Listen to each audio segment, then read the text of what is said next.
നമ്മൾ അന്നേരം കയ്യൂക്കുള്ളവന് അല്ലെങ്കിൽ അത് ഒരു കനത്തടത്ത് നമ്മൾ പോയി വോട്ട് ചെയ്യുകയും ചെയ്യുന്ന അവസ്ഥയാണ്. ജനസേവകരെ തിരിച്ചറിയാൻ പറ്റാത്ത ഒരു കാലഘട്ടത്തിലാണ് നമ്മളെ പോലുള്ളവരൊക്കെ മുന്നോട്ട് വന്നിരിക്കുന്നത്. നമ്മൾ രാഷ്ട്രീയത്തിലെ മാറ്റങ്ങൾ നമ്മൾ തിരിച്ചറിയണം. അതുപോലെ ജനങ്ങൾ നമുക്ക് രാഷ്ട്രമുണ്ടാകണം, നമുക്കൊരു സ്വത്വമുണ്ടാവണം, നമുക്കൊരു പൈതൃകമുണ്ടാവണം. കുപ്പിവെള്ളത്തിനുള്ള ഒരു ഫാക്ടറി ഉണ്ടാക്കുന്നതിന് അവിടെ തീർച്ചയായിട്ടും കഴിയും. ഒരിക്കലും വെള്ളം അത് വറ്റുകയില്ല. സാമൂഹ്യ ബോധം ഉണ്ടാക്കിയെടുക്കുക, സൗഹൃദം ഉണ്ടാക്കിയെടുക്കുക. നമ്മളവിടെ ഒരു വഴക്കും ഉണ്ടാവാതെ പോലീസ് സ്റ്റേഷനിലും പോവാതെ നമുക്ക് അവിടെയുള്ള ജനങ്ങളുടെ പ്രശ്നങ്ങൾ പരസ്പരം പറഞ്ഞ് മനസ്സിലാക്കിക്കാൻ ശ്രമിക്കുക. ഇതൊക്കെയാണ് ഞാൻ വിശ്വസിക്കുന്നത്.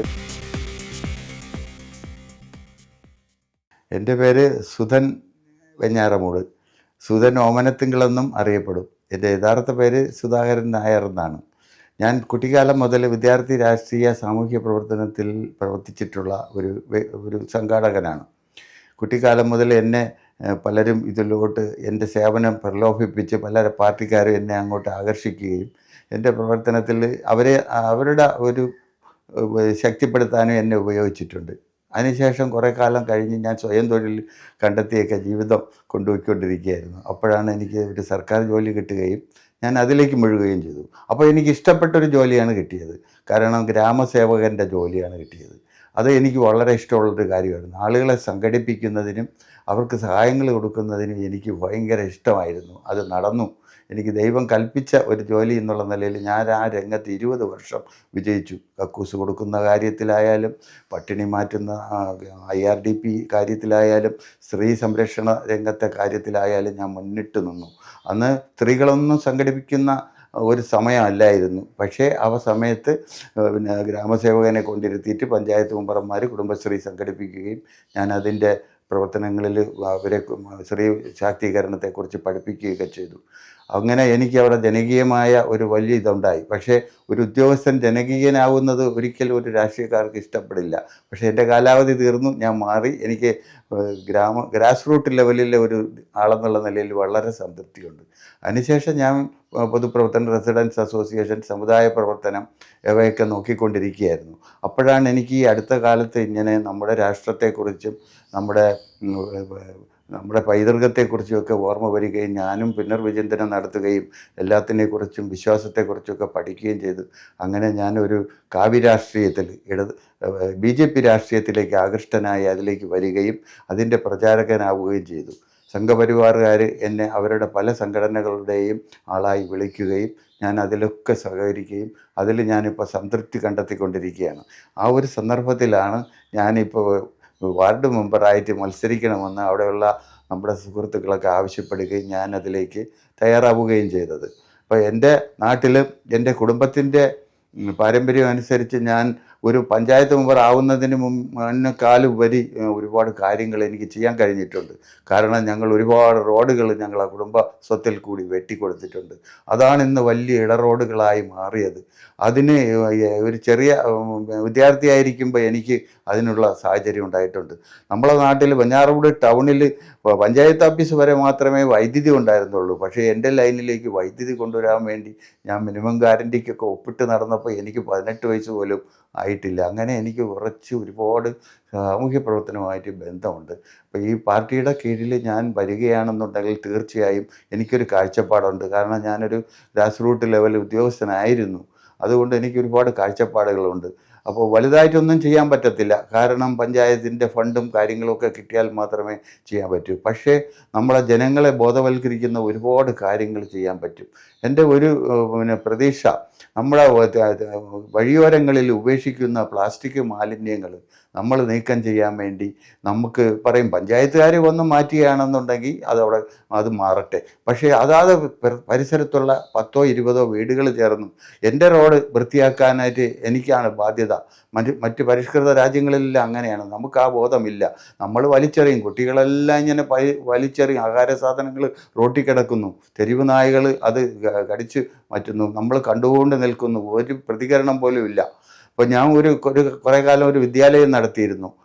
അപ്പോൾ എൻ്റെ കുട്ടികളെ കൊണ്ട് ഞാൻ വീടിലെ പറമ്പിലെ പ്ലാസ്റ്റിക് ഇങ്ങനെ എടുത്തു മാറ്റി. അപ്പോൾ അവരെല്ലാം കണ്ടുകൊണ്ട് നിന്നിട്ടുണ്ട്. അത് ഒരു കാലത്ത് ഏതാണ്ട് ഒരു 10-20 വർഷം മുമ്പാണ്. ഇപ്പോൾ അതിന് ഒക്കെ മാറ്റം വന്നു, ഹരിത കർമ്മസേന വന്നു. ഇതൊക്കെ കാണുമ്പോൾ നമ്മൾക്കൊക്കെ വലിയ സന്തോഷമുണ്ട്. അതുപോലെ എൻ്റെ വാർഡിലെ, എൻ്റെ സ്ട്രീറ്റിലെ, എൻ്റെ പഞ്ചായത്തിലെ വാർഡുകളൊക്കെ ശുചിയാക്കുക, അതിന് ജനങ്ങളെ പ്രേരിപ്പിക്കുക എന്നുള്ളതാണ് എൻ്റെ ഒരു കർമ്മം. പിന്നെ എനിക്കുള്ളത് സാമൂഹ്യമായി എന്തെങ്കിലും ചെയ്യാനേ പറ്റുള്ളൂ. പണ്ടൊക്കെ കെട്ടി അധികാരത്തിൽ വന്നതിന് ശേഷം കിട്ടുമെന്ന മുറയ്ക്ക് അതിനനുസരിച്ചുള്ള കാര്യങ്ങൾ ചെയ്യാനേ നമുക്ക് സാധ്യതയുള്ളൂ. ഇടറോഡുകൾ വികസിപ്പിക്കുക, പിന്നെ അതൊക്കെയാണ് പ്രധാനം. വൈദ്യുതി, സ്ട്രീറ്റിൽ ലൈറ്റ് ഇല്ലാത്തടത്ത് ലൈറ്റ് കൊടുക്കുക. അതുപോലെ നമ്മൾ തന്നെ സ്വയം പര്യാപ്തമാകുന്നതിന് വേണ്ടി പച്ചക്കറി കൃഷിയൊക്കെ ആണ് നമുക്ക് ചെയ്യാൻ പറ്റുന്നത്. ഭൂമിയില്ല, ആർക്കും ഭൂമിയില്ല. അവരെ ടെറസിലൊക്കെ ചെയ്യാൻ പറ്റും, ഉള്ള ഭൂമിയിൽ ചെയ്യാൻ പറ്റും. അതിനെ ക്ലസ്റ്ററുകളായിട്ട് തിരിച്ച് ഓരോ ഇടത്തും ഓരോ ഇനം കൊടുത്ത് അങ്ങനെ അത് ഒരു ചെറിയ വിഭാവനയാണ്, അതൊക്കെ ചെയ്യാൻ പറ്റുക. പിന്നെ അതേപോലെ നമുക്ക് സാമൂഹ്യമായി നമ്മളെ കുടുംബങ്ങൾ ഒരു മതിൽക്കെട്ടിനകത്ത് കഴിയുകയാണ്. ഒരു വീട്ടിലെ കുട്ടിയോട് തൊട്ടടുത്ത വീട്ടിൽ ആരാണ് താമസിക്കണമെന്ന് ചോദിച്ചാൽ ആ കുട്ടിക്ക് പേര് പറയാൻ കഴിയാത്ത വിധം നമ്മൾ അന്യമായിക്കൊണ്ടിരിക്കുന്ന ഒരു സമയത്ത് നമുക്ക് ഞാൻ റെസിഡൻസ് അസോസിയേഷനൊക്കെ ആദ്യമായിട്ട് എൻ്റെ പഞ്ചായത്തിൽ സ്ഥാപിച്ച വ്യക്തിയാണ്. ഇപ്പോൾ അത് രാഷ്ട്രീയക്കാരൊക്കെ കൈയടക്കി കഴിഞ്ഞു. ഇപ്പോൾ അതൊന്നും പ്രവർത്തനമില്ല. ഞങ്ങളുണ്ടാക്കി വെച്ച ഫണ്ട് മാത്രമേ അവിടെ ഉള്ളൂ, അതുപോലും ചെലവഴിക്കുന്നില്ല. ഇപ്പോൾ നമുക്ക് ചെയ്യാൻ പറ്റുന്നത്, പിന്നെ നമുക്ക് ഓണം പോലുള്ള ദേശീയ ഉത്സവങ്ങളിൽ നമ്മളെ ഒരു ഭാഗത്തെ 50 വീട് അല്ലെങ്കിൽ 100 വീടുകളെ പങ്കെടുപ്പിച്ചുകൊണ്ട് ഏതെങ്കിലും ഒരു ദിവസം നമുക്കൊരു സമൂഹമായ ഒരു ഓണാഘോഷം, അപ്പം നമ്മൾ കൂടുതൽ അടുക്കുന്നതിനും മനസ്സിലാക്കുന്നതിനും ജാതി മത വ്യത്യാസങ്ങൾക്ക് അതീതമായി ഒന്നാവുന്നതിനും കഴിയും.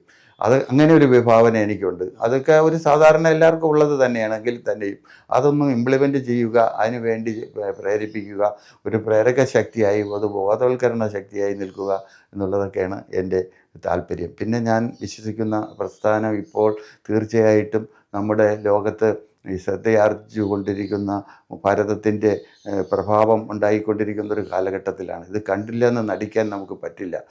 നമ്മളെ ഓരോ പൗരന്മാരും അതിലേക്ക് വരണം. അതിനുവേണ്ടി പ്രവർത്തിക്കുന്ന ഒരു പാർട്ടിയുണ്ട്, ആ പാർട്ടിയുടെ നേതാക്കന്മാരുണ്ട്. അവർക്ക് വേണ്ടിയാണ് നമ്മൾ ദിവസവും പ്രാർത്ഥിക്കുന്നത്. നമുക്ക് ഇത്രയും കാലം ഉണ്ടായില്ല, ഇപ്പോഴാണ് നമുക്ക് അതിന് അവസരം വന്നത്.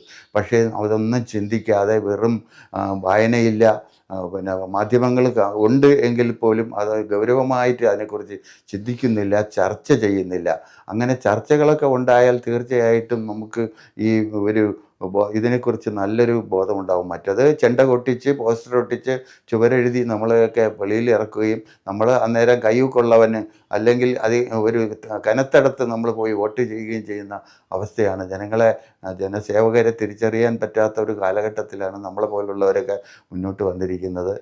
നമ്മുടെ രാഷ്ട്രീയത്തിലെ മാറ്റങ്ങൾ നമ്മൾ തിരിച്ചറിയണം. അതുപോലെ ജനങ്ങൾ നമുക്ക് രാഷ്ട്രമുണ്ടാകണം, നമുക്കൊരു സ്വത്വമുണ്ടാവണം, നമുക്കൊരു പൈതൃകമുണ്ടാവണം. കുപ്പിവെള്ളത്തിനുള്ള ഒരു ഫാക്ടറി ഉണ്ടാക്കുന്നതിന് അവിടെ തീർച്ചയായിട്ടും കഴിയും. ഒരിക്കലും വെള്ളം അത് വറ്റുകയില്ല. സാമൂഹ്യ ബോധം ഉണ്ടാക്കിയെടുക്കുക, സൗഹൃദം ഉണ്ടാക്കിയെടുക്കുക.